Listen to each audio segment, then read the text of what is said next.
বাংলাদেশের পুরান ঢাকার শাঁখারীবাজারের চৈত্র সংক্রান্তি উপলক্ষে আয়োজিত চড়ক পূজা বাঙালি সনাতন ধর্মাবলম্বীদেরও অন্যতম প্রাচীন ও ঐতিহ্যবাহী লোক উৎসব শিবের গাজন বা আরাধনার অংশ হিসেবে চৈত্র মাসের শেষে এই পূজা অনুষ্ঠিত হয়।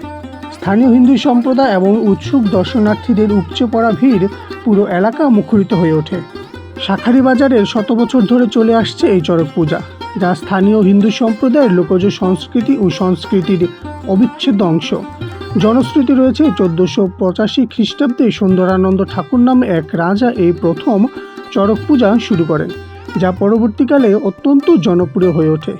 চৈত্র মাসের শেষের দিন শিব পার্বতীর বিবাহ বা মিলন উপলক্ষে এই আয়োজন করা হয়।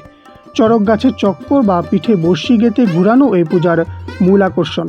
পুরান ঢাকার শাঁখারীবাজারের ঐতিহ্যবাহী চড়ক পূজাটি শাঁখারীবাজার সংলগ্ন জগন্নাথ বিশ্ববিদ্যালয়ের Pogose laboratory school and college মাঠে অনুষ্ঠিত হয়।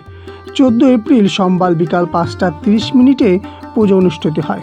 এবছর মোট 4 জনের পিঠে বর্ষি গেঁথে চড়ক পূজায় ঘুরানো হয় এবং 7টার দিকে পূজা এবং অনুষ্ঠানের সমাপ্তি ঘটে।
কালী পূজাতে পরে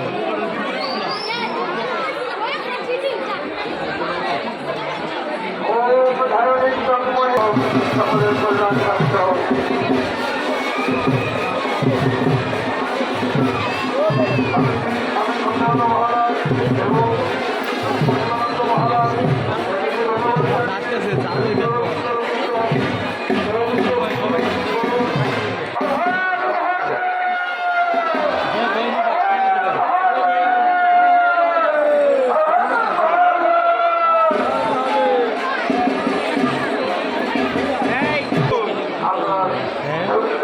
এটাতে ঘুরলে কতটি বাতাস হয়েছিল, বাতাসের মতো